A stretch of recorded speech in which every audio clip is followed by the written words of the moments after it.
The bank account had $840,000 in it on Monday morning. By Friday afternoon, it had $11. My wife hadn't gambled it away. She hadn't been scammed. She had wired every single cent to a man she'd been secretly involved with for over a year. A man who convinced her I was worth more dead to my own company than alive, and who very nearly turned out to be right. What she didn't know, what she couldn't have possibly known, was that the same week she left me with $11 to my name, a man most of the city crossed the street to avoid would sit across from me in an empty restaurant after closing and say something that would turn $11 into an empire. "Everything she took from you," he said, "was never really yours to begin with. It was just the down payment on who you were about to become. Stay with me until the end of this one, because the way this story actually ends is not the ending you're expecting, and the biggest twist doesn't happen where you think it will. Let's start from the beginning, because you need to understand exactly how far the fall was before you can understand exactly how high the climb became. My name isn't important right now. What matters is that 14 years ago, I built a mid-sized commercial construction and property development company from a single rented backhoe and a business loan my own father co-signed against his better judgment. For over a decade, that company grew steadily. We built strip malls, office parks, a handful of mid-rise residential buildings, the unglamorous backbone of a growing city that nobody notices until it isn't there. By year 12, the company was worth just under $9 million on paper, employed 41 people directly, and had never once missed a payroll. I tell you all of that not to impress you, but so you understand something important. This isn't a story about a man who failed. This is a story about a man who succeeded, who built something real and solid and worth protecting, and who still lost almost everything anyway, because the danger to everything you build rarely comes from the market, or the economy, or your competitors. It comes from the people closest to you, the ones who already have a key to every door you own. My wife's name was Elena. We'd been married 11 years when everything came apart. For most of that marriage, I believed we were building something together, a life, a family, a shared future neither of us had to face alone. Looking back now, I understand that belief was only ever half true. I was building. She was watching, calculating, waiting for the exact right moment to convert everything I built into something she could take with her. Here's something most people never realize about betrayal. It rarely arrives all at once. It arrives in small, deniable pieces spread out over months, sometimes years, each piece small enough to explain away, until one day you look back and realize the pattern was there the entire time, and you simply chose not to see it. The first piece was a business trip to Denver that ran 2 days longer than it needed to. The second piece was a new phone she said was for work, one she kept face down on every surface in our house. The third piece, the one I should have paid the most attention to, was a sudden, unexplained interest in the specific structure of our joint accounts, the ones that required both signatures, and the ones that only required hers. I want to ask you something right now, because I've asked myself this question 1,000 times since. How many warning signs have to appear before trust finally breaks? For most of us, the answer is far higher than it should be, because trust doesn't want to break. Trust fights to survive, even against evidence that should have killed it months earlier. There was a night, about 3 months before everything came apart, that I still think about more than almost any other memory from that entire year. I woke up around 2 in the morning and found Elena's side of the bed empty. I found her downstairs in the kitchen, sitting in the dark, her phone face down on the counter exactly the way she always kept it, and when I asked if she was okay, she told me she couldn't sleep, that work had been stressful, that it was nothing. I remember standing there in the doorway, half awake, feeling something in my chest that I couldn't name yet, a small, quiet alarm bell that most people learn to silence long before they learn to listen to it. I asked her directly that night, gently, whether something was wrong between us. She looked at me for a long moment, longer than the question required, and then she smiled and said everything was fine, that I was imagining things, that I'd always been the type to worry too much about nothing. I believed her, or at least I told myself I believed her, because believing her was easier than confronting a possibility I wasn't ready to face. Most people never realize how often we choose comfortable ignorance over uncomfortable truth, not because we're foolish, but because the alternative feels too large to hold. Looking back now, I understand that night in the kitchen was the moment the entire scheme very nearly unraveled 3 months early. Elena told me herself, much later, that she had been on the phone with Victor when I woke up, finalizing the exact account restructuring that would eventually consolidate our reserves into a single signature. If I had pushed harder that night, if I had picked up that phone sitting face down on the counter instead of walking back upstairs, an entire company, an entire marriage, an entire future might have taken a completely different shape. I share that memory because it matters for anyone watching this who currently feels that same small, quiet alarm bell somewhere in their own life right now. That instinct, the one you're tempted to silence because acknowledging it feels too disruptive, too inconvenient, too frightening, is very rarely wrong. It exists for a reason. Most people don't miss the signs of betrayal because the signs weren't there. They miss them because some part of them made a quiet, unconscious decision that not seeing them was safer than seeing them clearly. The man's name, I would later learn, was Victor Reyes. He wasn't a stranger to me. That's the part of this story that still makes my stomach turn every time I tell it. Victor Reyes was my company's chief financial officer, a man I had personally hired 6 years earlier, a man who had sat at my dinner table more times than I could count, a man who knew the exact banking structure of my company down to the last routing number, because I had trusted him with all of it. Victor and Elena had been having an affair for just over 14 months. But an affair, painful as it is, wasn't actually the plan. The affair was simply the tool that made the real plan possible. Here's where it gets interesting. And here's where you need to lean in close. Because the scheme they built together was far more calculated than simple jealousy or greed ever could have produced alone. Victor had spent months quietly restructuring several of our company's investment accounts, moving cash reserves into instruments that looked, on paper, like standard treasury management, the kind of financial housekeeping any growing construction company does regularly. What those transfers actually did was consolidate nearly $840,000 of liquid company reserves into 2 accounts that required only a single signature to move. Mine, and through a joint personal guarantee I had signed years earlier during a difficult refinancing period, Elena's. I signed that guarantee back when our marriage was strong, back when giving her financial access felt like an act of partnership rather than a loaded weapon left sitting in a drawer. Most people never realize how many decisions made during the good years of a relationship become the exact vulnerabilities exploited during the bad ones. The plan itself was almost elegant in its cruelty. Victor would resign from the company quietly, claiming a family health emergency out of state. Elena would wait exactly 1 week after his departure, long enough to avoid suspicion, and then wire the entire consolidated reserve to an account Victor had already opened under a shell corporation in another state. By the time I discovered the missing funds, both of them would already be gone, together, with enough capital to start an entirely new life somewhere I would never think to look. What they didn't plan for was timing. What they didn't plan for was me coming home 4 hours early from a site inspection on the exact Friday afternoon the wire transfer cleared, walking into my own home office to grab a folder I'd forgotten, and finding my wife sitting at my desk, my laptop open, a wire confirmation email still glowing on the screen. I want you to imagine that moment with me, because words don't fully capture what it feels like to watch someone's face change in real time from shock to calculation, to something that almost looked like relief, the relief of someone who has been dreading a confrontation for so long that its actual arrival feels almost like release. She didn't deny it.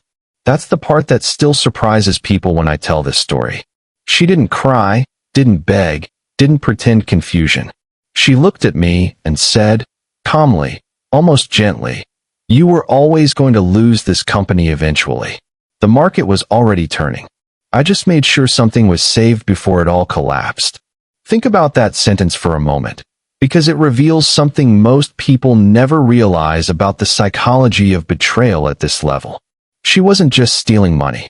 She had built an entire justification in her mind, a story where she was the responsible one, the practical one, protecting value from a husband too naive to see the collapse coming. Betrayal almost always wears the costume of practicality. Almost nobody who destroys someone else's life believes they're the villain of their own story. I asked her the only question that mattered in that moment. Where was the money? She told me the truth, oddly enough, maybe because there was nothing left to protect by lying. Already wired. Already gone. Already sitting in an account neither Victor nor his lawyer would ever willingly let me trace. Within 72 hours, my accountant confirmed the full damage. $840,000 of company reserves, gone. Combined with existing project loans and payroll obligations already committed for the following 2 weeks, my company's actual liquid cash position stood at $11. $11, after 14 years of building something real. I want you to sit with that number for a second, because most people never realize just how thin the line is between a stable, thriving business and complete collapse. It isn't distance. It's a signature. One signature, from one person you trusted completely, and 14 years of steady growth can disappear in the time it takes a wire transfer to clear. I had to make calls that week I never imagined making. Calls to 41 employees explaining a payroll delay I couldn't yet explain the reason for. Calls to subcontractors on 3 active job sites, asking for patience I had no real ability to promise. Calls to my own father, the man who had co-signed that very first loan 14 years earlier, listening to his voice crack with a mixture of anger and heartbreak that hurt worse than anything Elena had done to me directly. One of those calls, more than any other, still stays with me. A site foreman named Marcus Delaney had worked for my company for almost the entire 14 years I'd been in business. One of the first 3 people I ever hired back when the company was nothing but a rented backhoe and a stack of unpaid invoices. Marcus had a daughter starting her first year of college that same month, tuition due in 11 days. Tuition he'd been counting on his paycheck to cover. I called him personally because I owed him that much honesty, and I told him the truth, or as much of the truth as I understood at that point. Company funds had been compromised. Payroll would be delayed, possibly by weeks, possibly longer, and I genuinely didn't know yet how bad the damage actually was. I expected anger. I expected him to tell me he was done, that 14 years of loyalty didn't cover a gap this large, that he had a daughter whose future couldn't wait on my crisis to resolve itself. Instead, Marcus was quiet for a long moment on the phone, and then he said something that still humbles me every time I think about it. "You've never missed a payroll in 14 years, he said. Not once, not even the year the recession nearly took everyone else in this industry down with it. I'll figure out the tuition. You figure out whatever happened. I trust you enough to give you that time." He didn't know yet about Elena, or Victor, or the wire transfer. He simply knew 14 years of my track record, and he chose to extend the same trust one had spent 14 years earning, at the exact moment my own wife had chosen to destroy it completely. I think about the contrast between those 2 people constantly. Elena had access to everything, my accounts, my home, my daily life, and she used that access to take everything she could carry.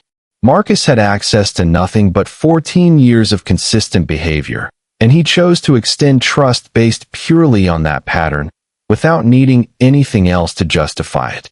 It taught me something I hadn't fully understood before that week. Real trust was never actually built on access, or intimacy, or proximity. It was built on pattern, on the accumulation of small, honest moments repeated so consistently over time that people can rely on them even in the dark, even without full information, even when everything else around them is falling apart. But here's where the story takes its first real turn, the one that most people watching this could never predict. One of my company's longtime subcontractors, a concrete supplier named Dario, showed up at my office uninvited the following Tuesday. Dario had worked with my company for nearly a decade. Quiet man. Reliable. The kind of man who does his job well and says almost nothing beyond what the job requires. He sat down across from my desk, the same desk Elena had been sitting at exactly 1 week earlier, and said something I never expected to hear from him. "I heard what happened," he said. "I know someone who might be able to help. But I need you to understand something before I make that call. The man I'm thinking of doesn't help people out of kindness. He helps people because he sees value in them. If he decides you have that value, your life changes completely. If he decides you don't, this conversation never happened, and you'll never hear from either of us again." I asked him who he was talking about. Dario said a single name, quietly, the way people say names they've learned to respect and fear in equal measure. Salvatore Marchetti. I want you to remember that name, because it's the second half of this entire story. Even before Dario explained anything further, I recognized the name from years of working in commercial construction in this city. Salvatore Marchetti's name moved through industry circles the way certain names always do, spoken carefully, attached to warnings, attached to rumors of a real estate and development empire that stretched across half the region, an empire built, according to whispers I'd heard for over a decade, on foundations that went far beyond standard commercial financing. Officially, Marchetti Holdings owned shopping centers, mixed-use developments, warehouse complexes, and one of the largest private commercial land banks in the state. Unofficially, the same rumors that followed men like this everywhere described a very different kind of foundation.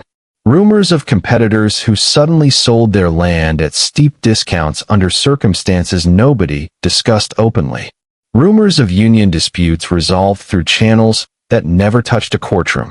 Rumors of a man who built his kingdom, quite literally, from the ground up, brick by brick, favor by favor, debt by debt, until half the skyline of this city owed something to him, whether they admitted it publicly or not. Dario made the call that same afternoon. 2 days later, I found myself sitting in a restaurant that had already closed for the night. Every chair upside down on every table except the one where a man I'd never met sat waiting for me. A single glass of red wine untouched in front of him. Salvatore Marchetti looked nothing like the rumors had prepared me for. Not a large man. Not a loud man. A man somewhere in his early 60s with silver hair combed back neatly, wearing a suit that looked expensive without looking flashy, the kind of quiet expense that only people who've had money for a very long time actually understand. His eyes were the thing I noticed most. Calm, patient, and unmistakably sharp. The eyes of a man who had spent decades reading people faster than they could ever hope to hide from him. "Sit," he said, before I'd even fully crossed the room. I sat. For nearly an hour, he asked me questions no bank, no lawyer, and certainly no family member had asked me in the entire nightmare week since Elena's betrayal. He didn't ask how much money I needed. He asked how the betrayal had happened, in exact detail, every signature, every account, every piece of trust one had extended over the years that eventually became the exact weapon used against me.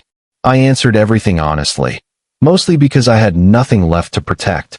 What did I have to lose, sitting in an empty restaurant at midnight with $11 to my name?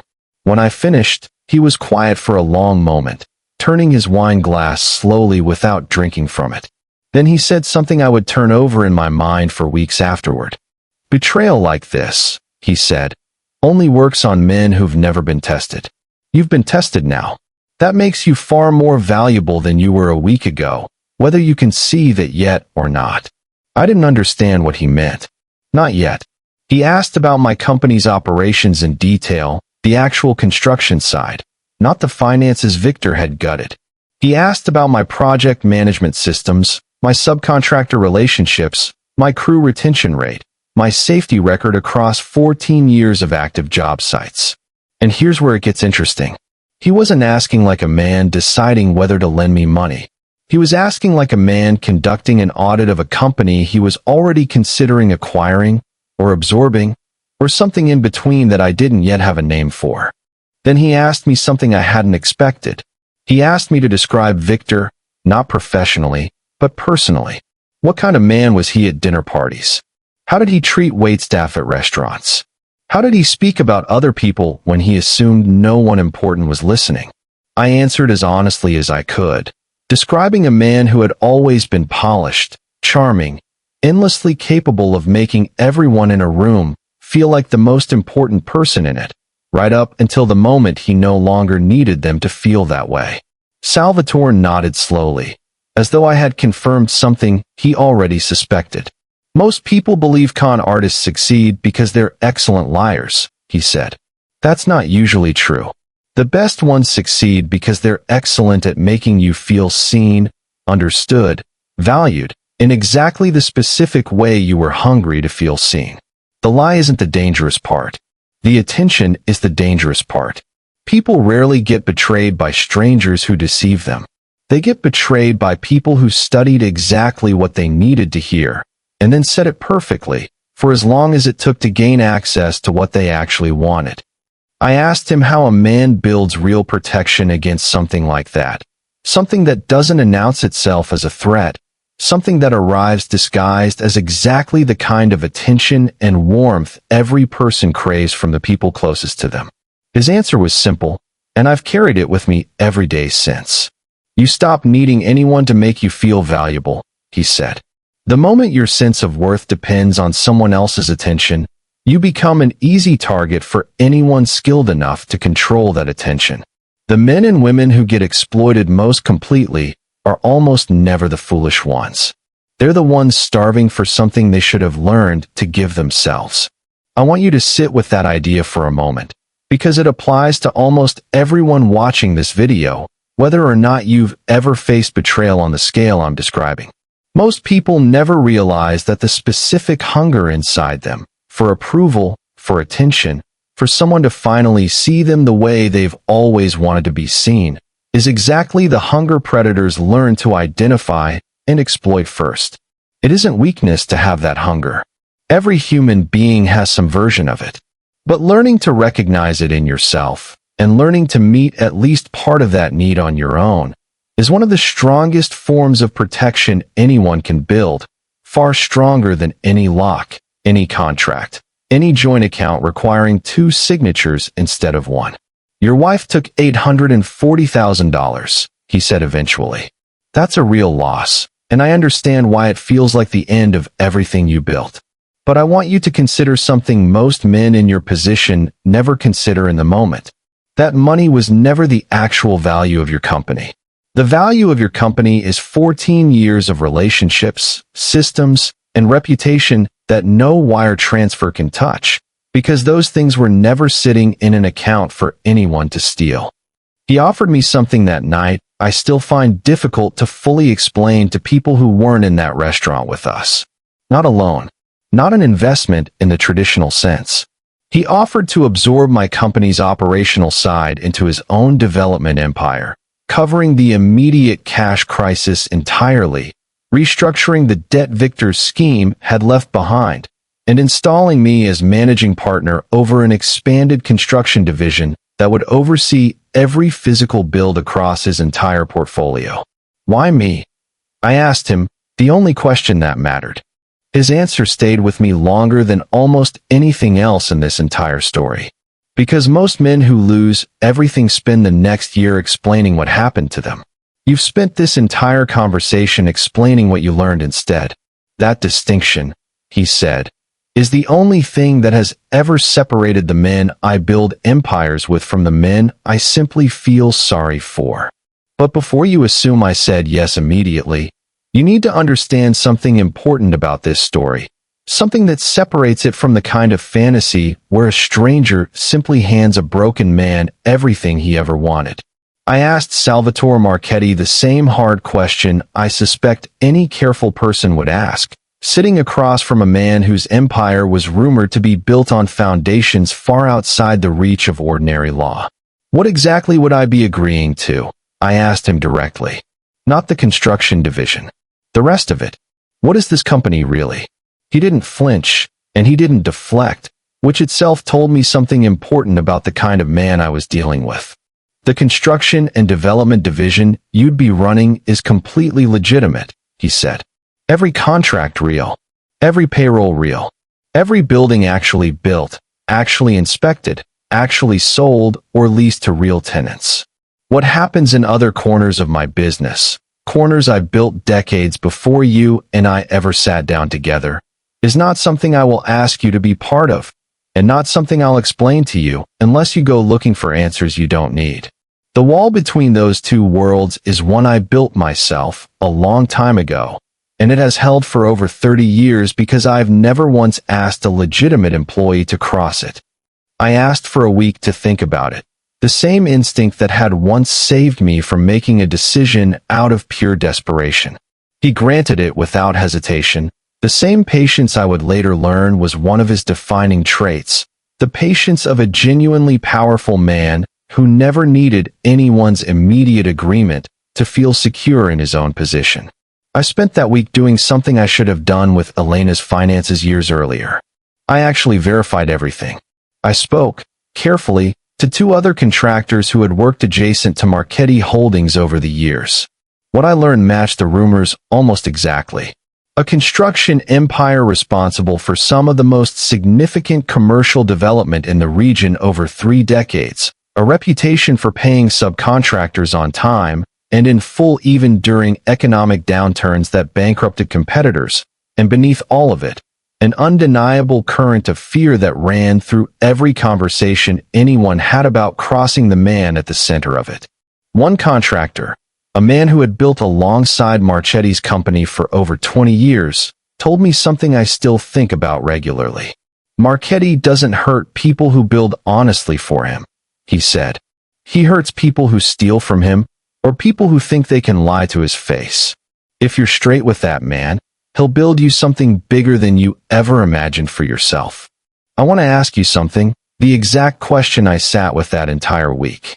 If the very worst moment of your life, the moment someone you loved completely stole everything you'd built, suddenly opened a door to something larger than you'd ever imagined possible, but that door came wrapped in risk you couldn't fully calculate or control, would you walk through it? I chose to walk through it. But I chose it with my eyes fully open, the same way I'd learned, far too late, that I should have kept my eyes open with Elena for years before that Friday afternoon. I called Salvatore back exactly 1 week later and accepted, on one condition, the same instinct that had protected me during that first conversation. I told him I needed absolute clarity, documented clarity, about exactly where the legitimate construction division ended and everything else began. He was quiet for a moment on the phone, and then he laughed, a short, genuinely warm sound that surprised me. A man who negotiates his boundaries before accepting a gift, he said, is exactly the kind of man who deserves to be handed something real. Within 30 days, Marchetti Holdings had absorbed my company's operational division entirely, restructured the debt Victor's scheme had created, and covered the immediate payroll crisis that had kept me awake for 3 consecutive weeks. My 41 employees kept their jobs. Every active project continued without a single missed deadline. And I was installed as managing partner over a construction division suddenly responsible for projects across an entire region, not just the modest footprint I had spent 14 years slowly building alone. But here's the biggest lesson buried inside the middle of this story, the one I want you to sit with for a moment before we continue. The empire I eventually inherited wasn't handed to me because Salvatore Marchetti felt sorry for a man his wife had betrayed. It was handed to me because betrayal had already tested something in me that comfort never could have tested. Most men never discover what they're actually made of until everything comfortable is stripped away. I discovered mine in an empty restaurant at midnight, with $11 to my name, sitting across from a man the entire city was afraid of. My first 90 days working under Salvatore's construction division taught me more about leadership and scale than my previous 14 years combined. He ran the legitimate side of his empire with a level of discipline that shocked me, given everything I'd heard about the rest of his world. Weekly project reviews across every active site. Zero tolerance for safety shortcuts, a policy he enforced more strictly than any government regulator ever had. Complete financial transparency across every legitimate division. Audited quarterly by an outside firm, he paid handsomely specifically because he wanted no ambiguity about where his clean money lived.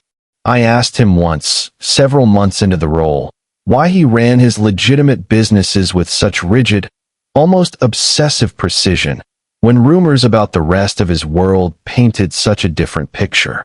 His answer has stayed with me every day since. The legitimate side of an empire is the only part that outlives the man who built it, he said. Everything else, every shortcut, every shadow, dies with the reputation that created it. I've buried too many men who built their entire legacy on foundations that couldn't survive them. I decided decades ago that whatever else I was, I would leave behind something that didn't require fear to keep standing.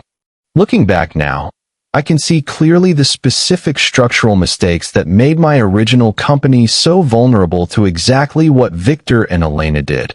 Mistakes I see repeated constantly by business owners who reach out to me for advice today.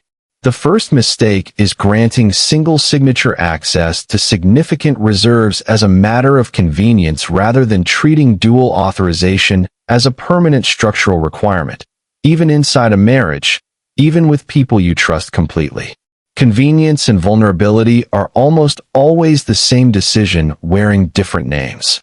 The second mistake is consolidating reserves into a small number of large accounts rather than spreading liquidity across multiple, harder-to-access instruments. Victor's entire scheme depended on the fact that $840,000 could be moved in a single transaction.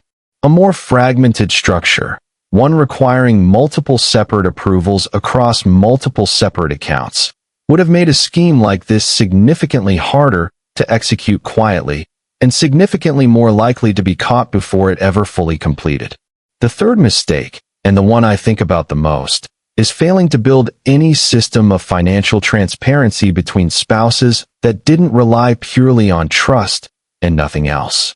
I want to be careful here, because I'm not suggesting suspicion should replace intimacy in a marriage, but a regular, structured habit of reviewing significant financial decisions together, not as an accusation, but as a shared practice, creates a kind of visibility that makes large-scale betrayal far harder to execute in silence. Secrecy is the oxygen betrayal breathes. Remove the secrecy, and most schemes like Victor's simply can't survive long enough to reach completion. Salvatore's own financial systems, I noticed within my first few weeks working under him, were built around exactly this principle. No single person, not even senior executives who had been with him for 20 years, held unilateral authority over reserves above a certain threshold. Every major transfer required at least 2 independent approvals from people who had no direct relationship with each other outside the company.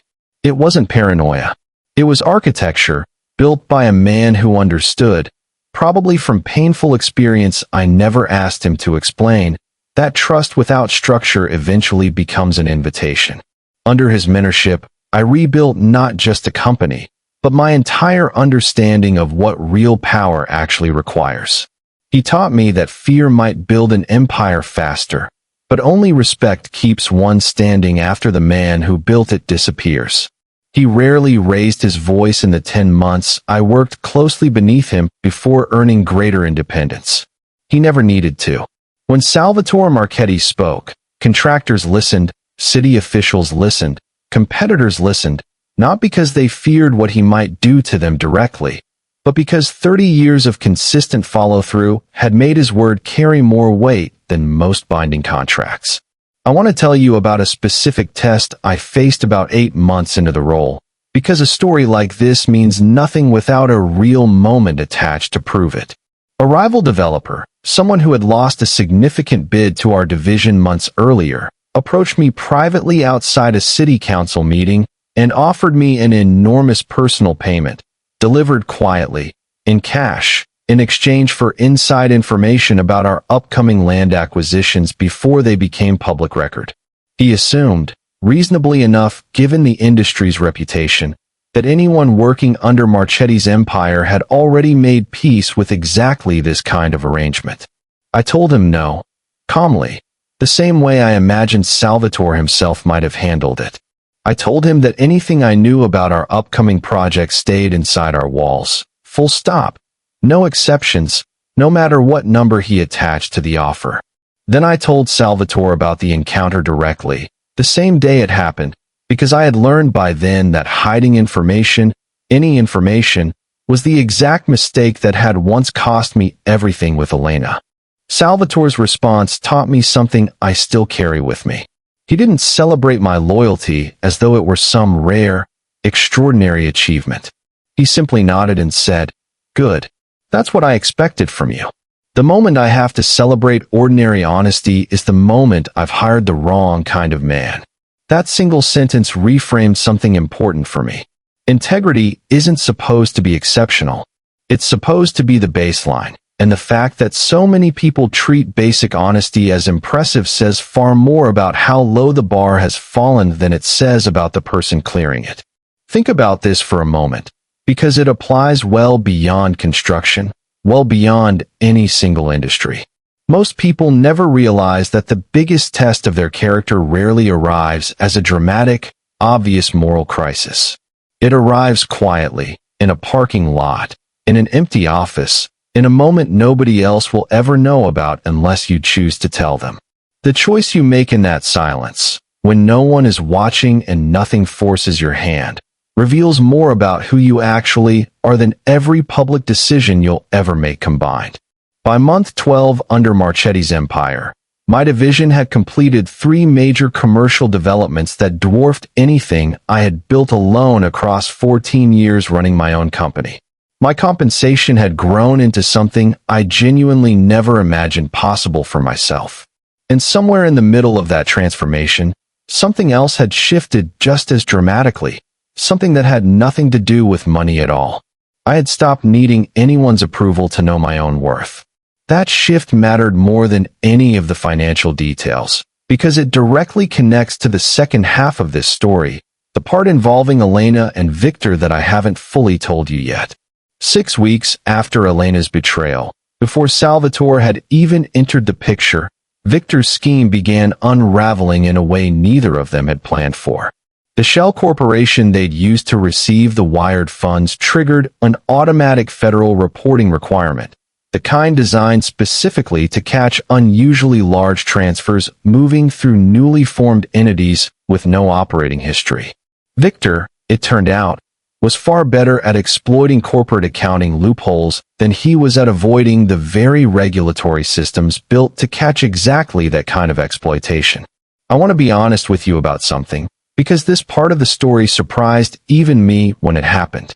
I found out about the federal inquiry not from investigators, but from Elena herself, calling me nearly 2 months after she'd left, her voice shaking in a way I hadn't heard since the early years of our marriage, back when her fears still sounded human rather than calculated.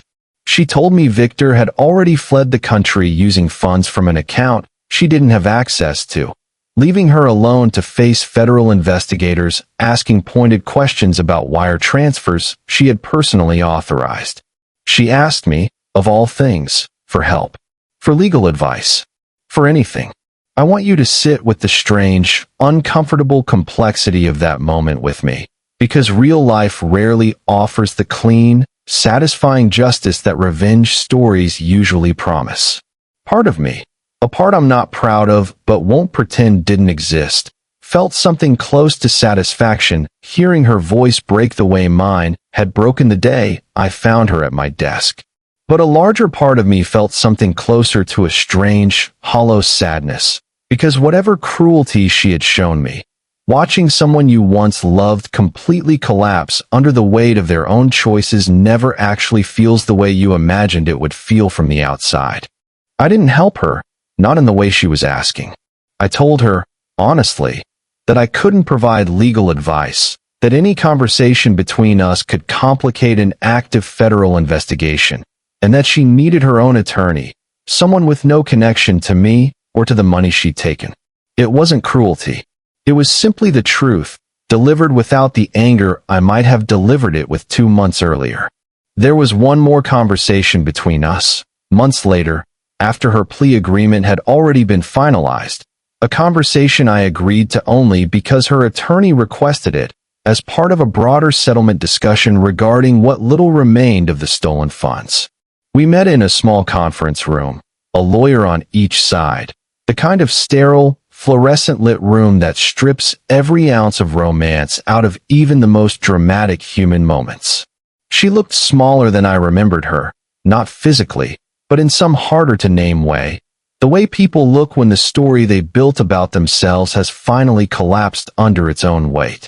She asked me one question before the meeting ended, a question I've thought about often since. She asked if I could ever have forgiven her, if Victor hadn't disappeared, if the two of them had simply gotten away with it entirely. I told her the truth, because there was no reason left to soften anything between us. I told her forgiveness was never really about whether she got caught. It was about whether she would have ever told me herself, unprompted, simply because staying married to me built on that kind of lie had become impossible for her to live with. She didn't answer that question. I think, somewhere underneath everything else, she already knew what her silence meant. I want to be honest about something uncomfortable, because this story would be incomplete without it. Watching Elena's life unravel didn't bring me the closure I expected it to bring. I thought, somewhere in the earliest weeks after discovering what she'd done, that seeing her face real consequences would finally deliver some clean, satisfying sense of justice. It didn't work that way. Justice, when it actually arrives, rarely feels like the movies promise it will feel. It felt, mostly, like watching two people who once mattered deeply to me slowly become strangers, consequences and all, with nothing left underneath the wreckage except the quiet relief of finally understanding the truth completely. She was eventually charged with wire fraud and conspiracy, facing a plea agreement that ultimately kept her out of significant prison time in exchange for full cooperation identifying Victor's location overseas and returning what remained of the stolen funds, a fraction of the original $840,000, most of which Victor had already spent or hidden beyond reasonable recovery. I never asked to be repaid personally. By the time the case resolved, roughly 18 months after that Friday afternoon in my home office, Salvatore's empire had already made the original loss functionally irrelevant to my life. What mattered far more than the money was something I hadn't expected to receive from any of it. Clarity. Here is the biggest lesson from everything you've heard so far, the one I want you to genuinely carry with you, whether or not you ever face a betrayal quite this dramatic. The people who take the most from you rarely see themselves as villains while they're doing it. Elena didn't wake up one morning deciding to destroy me. She built, slowly, over months, an entire internal narrative where taking that money was practical, responsible, even righteous, protecting value from a husband too naive to see collapse coming. Betrayal at this level almost never announces itself as betrayal, even to the person committing it. It disguises itself as self-preservation, as practicality, as simply taking what someone else was too foolish to protect. And here is the second lesson, one that matters just as much. The worst moment of your life, the moment that feels like total, permanent collapse, is very rarely the actual end of your story. It is, more often, the exact moment that reveals who was actually standing beside you all along, and who was only ever standing beside your money, your comfort, or your usefulness to them.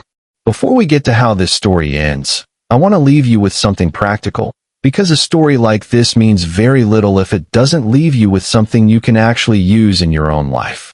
If you share finances with someone, a spouse, a business partner, anyone with access to significant resources, build structural safeguards now, while trust feels strong, not later, once suspicion has already crept in. Require dual authorization on anything above a threshold that would genuinely hurt to lose. It isn't an insult to the relationship. It's simply architecture, the same kind of architecture Salvatore built into every corner of his empire long before he ever needed it. Second, pay attention to the quiet alarm bells, the ones that feel too small, too inconvenient, too disruptive to investigate. Most people who get betrayed at this scale can look back afterward and find at least one moment. One phone left face down, one unexplained trip, one small inconsistency, that their instincts flagged long before their conscious mind was willing to accept it. You don't need proof to ask a direct question. You only need the willingness to sit with an uncomfortable answer if one arrives. And third, understand that rebuilding after a betrayal like this is rarely about revenge, and it is almost never as clean or satisfying as you imagine it will be while you're still in the middle of the wreckage. The real rebuilding happens quietly, in the discipline of showing up every single day afterward, proving to yourself, not to the person who betrayed you, that you are still capable of building something real. That proof, more than any courtroom outcome, more than any apology you may or may not ever receive, is the only justice that actually lasts. 2 years after that night in the empty restaurant, Salvatore called me into his office for a conversation that would become the final major turn in this story. He told me, calmly, the way he told me everything, that he was beginning to plan for succession across several divisions of his empire, and that he wanted me to take full, independent ownership of the entire construction and development arm, completely separated from any other part of his business, structured as its own standalone company with no remaining ties to anything beyond legitimate commercial development. Why me? I asked him, the same question I'd asked in that restaurant 2 years earlier, though this time I asked it with the quiet confidence of a man who had genuinely earned the answer coming his way. Because you're the only man I've ever brought close to this empire, he said, who never once asked me for more than what I offered, never once tried to peer behind the wall I built between what's legitimate and what isn't, and never once led a single test, and there were more tests than you probably realized, change who you actually were underneath them. A man like that doesn't need to inherit an empire built on fear. He deserves to build his own kingdom, on a foundation strong enough to survive without me standing behind it. 6 months later, I signed the paperwork making me full, independent owner of what had grown into one of the largest privately held commercial construction firms in the region, employing over 300 people, completely separate, completely legitimate, completely mine in a way my original company, vulnerable to a single signature and a single betrayal, had never truly been. Salvatore Marchetti stepped back from public involvement in his broader empire not long after, for reasons I've chosen not to speculate about publicly, and reasons I suspect I'll never fully know. I don't ask questions I don't need answers to. That lesson, more than any other, is the one his mentorship left permanently stamped into how I approach everything now. I never remarried, though I've built a life I'm genuinely proud of, one built on foundations I inspect far more carefully than I ever did 14 years ago, back when trust felt like something you simply extended freely and never had to verify. So here is the final, biggest lesson from everything you've just heard, the one I want you to carry with you long after this video ends. Money can be stolen in an afternoon. Trust can be shattered in a single sentence. But character, real character, the kind revealed only in the moments nobody forces you to prove it, that is the one thing no betrayal, no matter how devastating, can ever actually take from you. Elena took $840,000 from me in one signature. What she couldn't take, what she never even understood existed in the first place, was the version of me capable of building something far larger than what she stole, the moment everything comfortable was finally stripped away.